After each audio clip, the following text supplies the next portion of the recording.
When the Wapo Indians, a tribe of Native Americans, lived here, they called this lush green valley land of plenty, and they called it so because of the abundance of wildlife that inhabited the land. Amongst that abundance, wild grapes also grew, but it took early settlers like George Calvert-Yount and Charles Crook to recognise its wine-growing potential.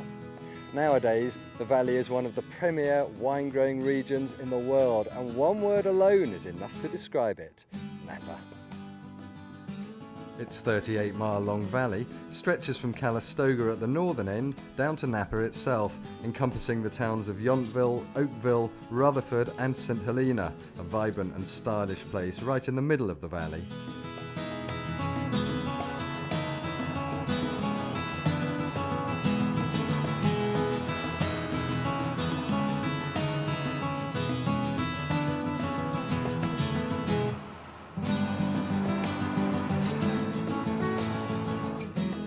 The wineries, many of which are architectural masterpieces, while others are small and quaint, are dotted over the entire length of the valley, like this one.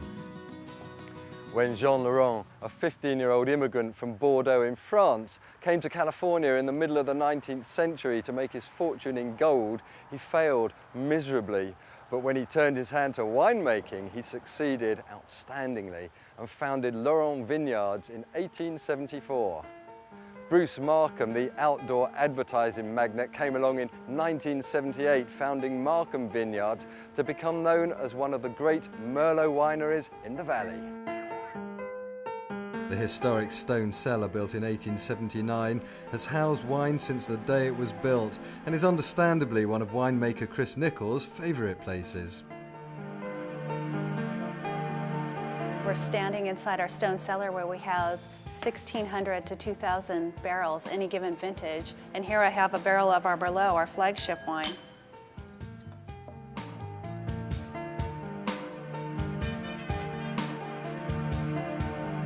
But that's not all that goes on in this incredible cellar. It's also a venue for corporate events and wine dinners.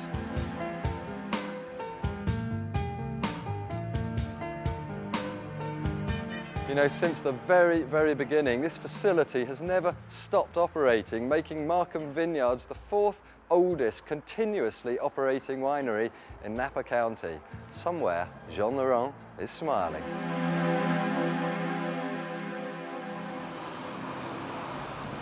As magnificent as the glorious Napa wine country scenery is, it really would be a serious oversight not to include a tour of the city. Now, you can trace the city's history through its architectural heritage, and the very best place to start is up here at the top end of Main Street in historic downtown. And there are two reasons why this is a good place. Firstly, because Main Street has a profusion of notable buildings, and secondly, if you start up here on the banks of the Napa River and head northwest down Main Street, you won't miss a thing.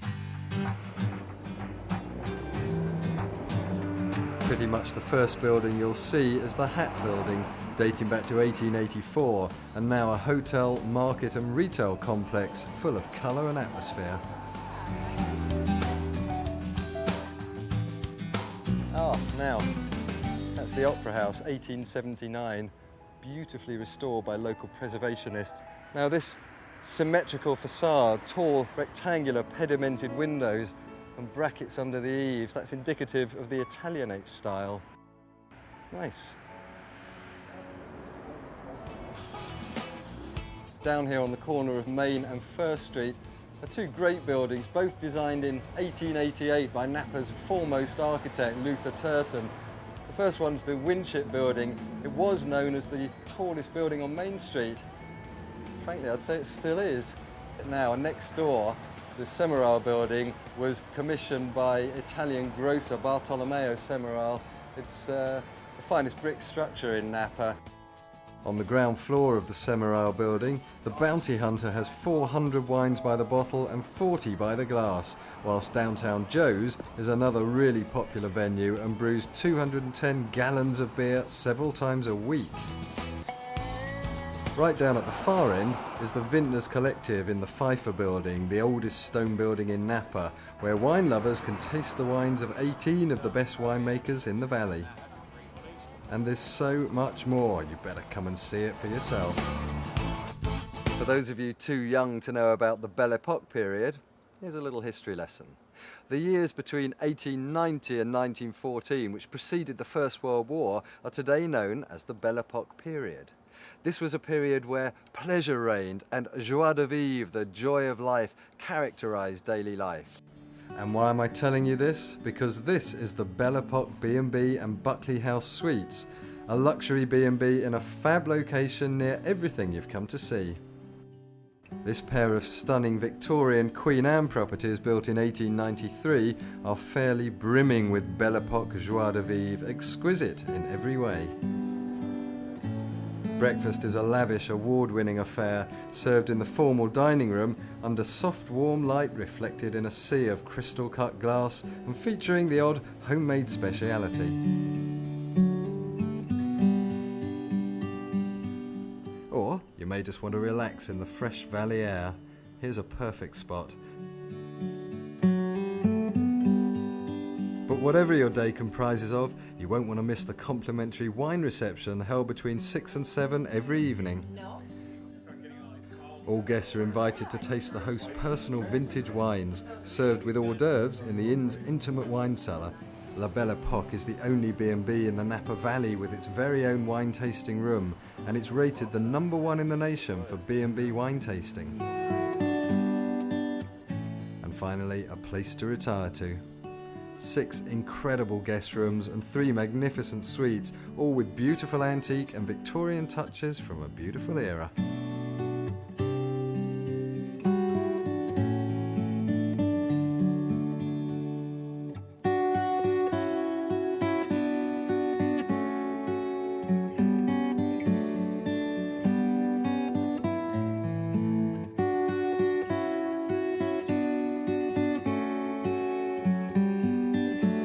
Belle Epoque, the beautiful era. Do you see the connection now? On the Silverado Trail between Napa and Yountville is Signorello, another one of those small by-appointment-only wineries that bypasses the tourism trappings so more attention can be paid to the wines. Well, Mary Parker is Director of Marketing here at Signorello Vineyards. Pierre is the winemaker. Signorello is a boutique winery in the lower Napa Valley, just a few miles from downtown Napa. Mary, this has got an amazing feeling to it. What really sets this place apart from others? Well, we are a family-owned, owner-occupied winery that specializes in small quantity Cabernet Sauvignon. We have just a couple of barrels of Pinot Noir, Zinfandel, and as well Syrah. Our smallest production is a commemorative bottling of Chardonnay called Hope's Cuvée, which is produced in honor of our owner, Ray Signorello's mother. So Padrone is our flagship bottling of Cabernet. The fruit comes from a corner of a very rocky vineyard on our back block, and it's made in honor of our owner's father, the founder of the winery, Raymond Signorello Sr. Signorello Vineyards has always been a family passion, starting with he and his father in the early 80s. He has every intention of keeping it small and handcrafted. Pierre, you're the winemaker. Now, you've been here since, what, sometime in the 90s? 1998. My dad was a winemaker and a wine grower in Corsica, France, and my grandfather before him was in Algeria and North Africa. The other thing that's obviously of great appeal is the area, the scenery. The building is magnificent. You've got this incredible swimming pool. It is an infinity pool that is used for parties, for release parties, for our Padrone, and for wine club memberships.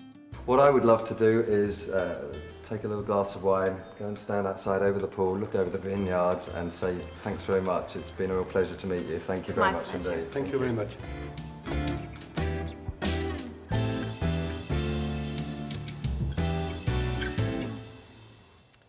Want some peaceful elegance in the Napa Valley? Good. Then it would appear that you've come to the right place, because that just happens to be the slogan of the Candlelight Inn B&B. This place is so convenient to the extent that it's right in the heart of Napa town, yet it's still so secluded, on an acre of grounds and sheltered beneath towering redwoods and cedars. And it's really quaint too, just like an English Tudor inn. Built in 1929 by the local postmaster, it's full of typical Tudor features like these exposed blackened oak beams and inside the whitewashed plaster finish.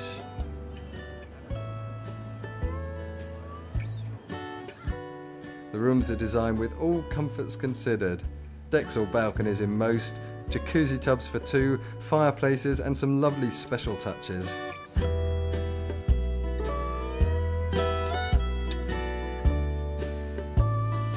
Out the back are the most perfect of gardens, a sunseeker's paradise you might call it. Beautiful manicured lawns, a huge sparkling swimming pool, a peaceful shaded arbour with the Napa Creek running quietly behind, and all of this enclosed on one side by majestic ponderosa pines and on the other by redwood trees. Would you credit it? Redwood trees in the garden. Okay, now you've seen the beds, now here's the breakfast. A decadent three-course gourmet affair served in a sunny breakfast room looking out over the garden. This should set you up nicely for a day of wine tasting or exploring in the Napa Valley. That's if you can manage to get off your chair after all that food. And the gastronomic delights don't stop there. There's even complimentary wine and hors d'oeuvres for all, just in case you need a filler between breakfast and dinner. Well, the Candlelight Inn's been described as an oasis in the Napa Valley and one of the best inns in town. And it's certainly clear from reading the reviews about this place and talking to some of the people visiting it that Wendy and Mark's promise that your every need will be considered is well and truly fulfilled.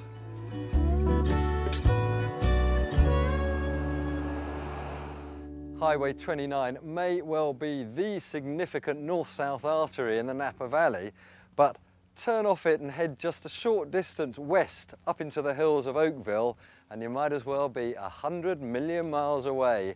And Dinesh Manyar, founder of Diamond Oaks Winery, knew that only too well when in 1977 he started acquiring his 550 acres of the finest vineyard land in 4 premier appellations in the Sonoma and Napa Valley. Up here at Diamond Oaks, he has a little piece of paradise, a beautiful winery amongst 360 degrees of views. Oak-clad hills behind and vineyards sprawling into the distance across Oakville, Yountville and Calistoga. And there are no shortages of places to take in these views, the picnic gardens, the grove and the waterfalls. And then there's the matter of the wines. Enter Ron Brown, winemaker. Our whole philosophy here is to take what's in the field, and what dictates what we do is what the field does. We try and let Mother Nature tell us what we want to do. We kind of look at it as being stewards of the grapes. Well, I spend most of my time in the field. I am there the entire time the grapes are maturing. Our reserves are basically based on my taste. Certain rows, certain aspects of the vineyard I happen to like, and that goes into our reserve program. We produce about 15 to 20,000 cases a year. We have 3 different kinds of Chardonnays. 2 of them come from the Carneros region. We have about 330 acres in Carneros. About 150 of that is Chardonnay.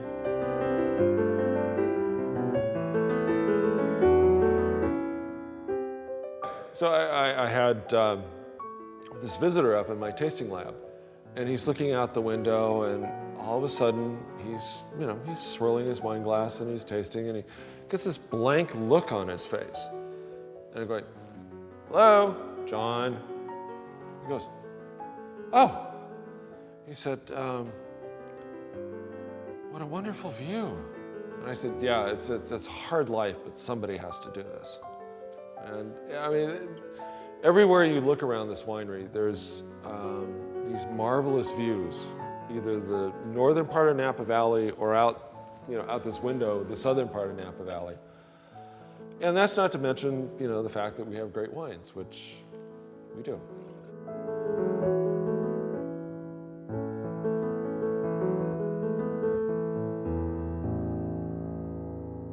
There's a new and refreshingly different attraction in the Californian wine country that takes the definition of cultural centre to new dimensions. It's the American Centre for Wine, Food and the Arts, and I promise you, whatever your level of expertise or interest, Copia, as it's called, will have something for you.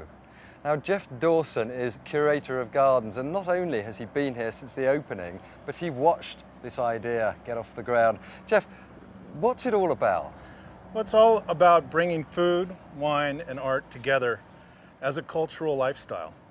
And Robert Mondavi, the father of Napa Valley wine, had this vision of bringing what he considered to be a California lifestyle and all the parts that make it up together into one place where he could share it with the public. And that's what Copia started out as.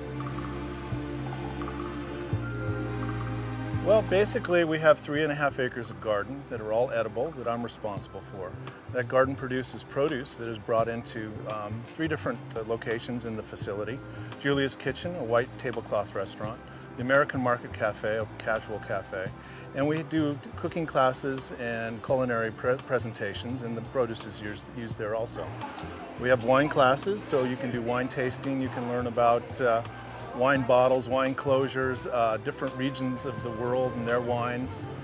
We have performances, so we have a theater where there are movies and concerts. Copia is really one of the first stops for visitors in the Napa Valley. They can learn wine basics, they can orientate themselves to the valley, they can get some ideas to where to eat and where to go, and they can learn something in the process. So it really is kind of a starting place for tourists who come to visit Napa Valley. Remember when winery tasting rooms were intimate, friendly and small enough to enjoy a glass of wine in a pleasant, unhurried atmosphere? A place just like this, run by people like this. We're having a barrel sample of one of our newest baby wines. This is a 2004 Mount Veeder Cabernet Sauvignon. And as you know, Robert Craig is known for really outstanding Cabernet Sauvignons from the Napa Valley.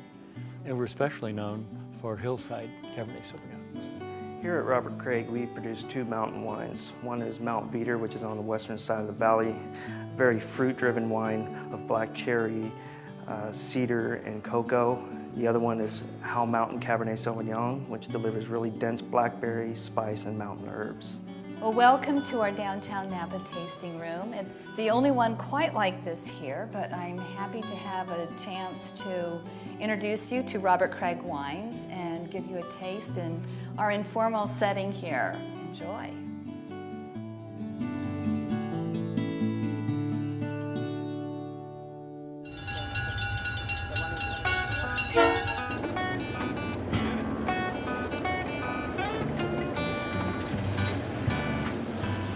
There are trains and there are trains. There are trains that you get on every day and trains that will take you on rare and special journeys like this one, the Napa Valley Wine Train, a train that will remind you of those bygone days when luxury meant luxury and service wasn't just something that happened during a game of tennis.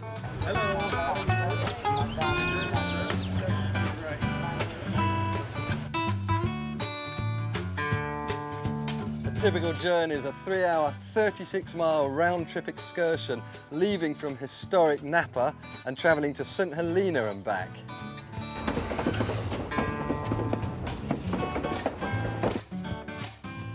There are 8 lavishly restored vintage Pullman rail cars dating between 1915 and 1947 and representing 3 different styles of restaurant for brunch, lunch or dinner. In the midst of all this splendour is the wine tasting car, where you can sample over 30 different varietals of Napa Valley wine and, thanks very much indeed, if you're on the late dinner seating, you get appetisers to go with it.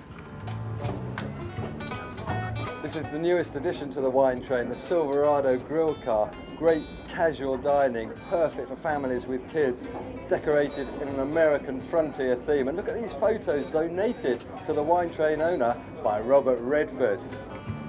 Yeah, how you doing? We're having one heck of a time here. How are you doing? To your health. And what about this one, the Champagne Vista Dome Car, circa 1950s.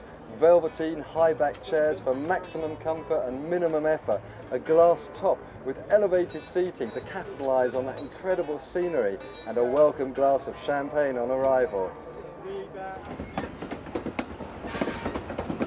Master Chef is Kelly MacDonald. Hi. Hi, how are you? Good, thanks. What are you going to prepare for us? We're going to do a nice little pork dish with some seared foie gras, some nice California fresh vegetables. That's fantastic. I'm going to get out of your way, let you get on with it. You're not going to help me? I might do. I'll be here if you need me. All right, thank you. Okay. Hi, folks. We're going to do a little dish today of some nice grilled pork. Okay, a little grilled pork tenderloin. We're doing a little seared foie gras.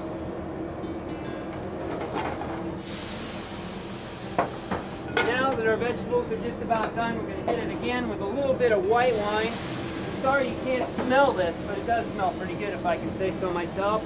We're going to hit it with a little Glace de Viande, which is a veal demi reduction. A nice little butternut squash, piece of pork. Let's not forget our beautiful foie gras on top. Finish it with sauce. Okay, let's eat. How do you decide which wines to pair with which foods? Based on tannins, the varietal, the year of the wine, and we call it bridging here on Napa Valley Wine Train, a bite and a sip. Basically, we want to be able to bring out the tannins and bring out those jammy flavors in red wine by bridging some of the same flavors in the food. So that's how we do it here. But are you enhancing the food by choosing the right wine, or vice versa?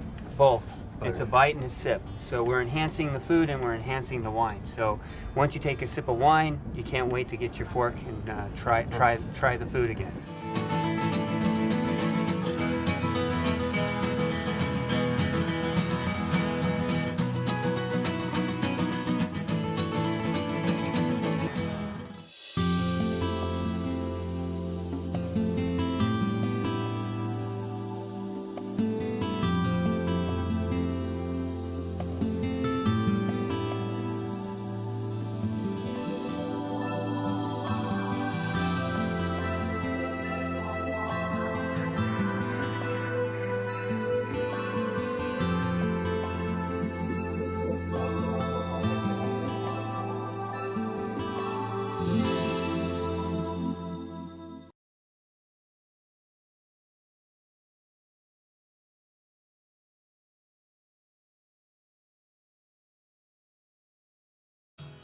When the Wapo Indians, a tribe of Native Americans, lived here, they called this lush green valley land of plenty, and they called it so because of the abundance of wildlife that inhabited the land.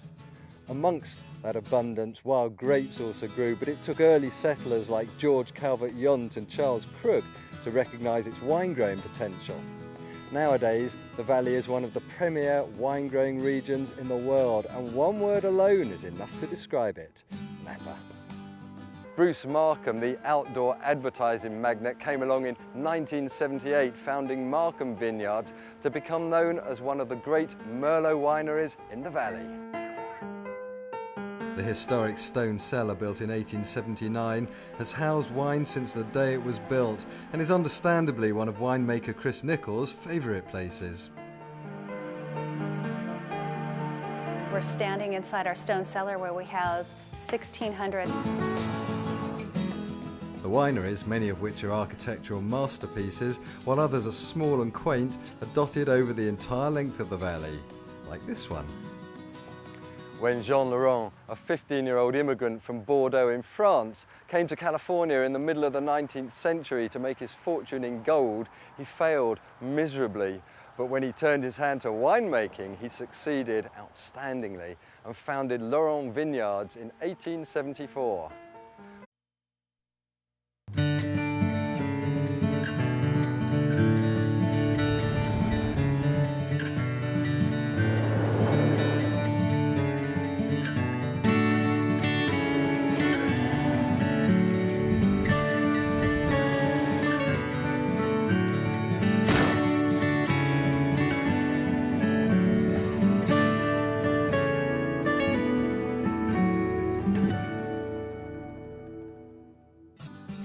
Its 38-mile-long valley stretches from Calistoga at the northern end down to Napa itself, encompassing the towns of Yountville, Oakville, Rutherford and St. Helena, a vibrant and stylish place right in the middle of the valley.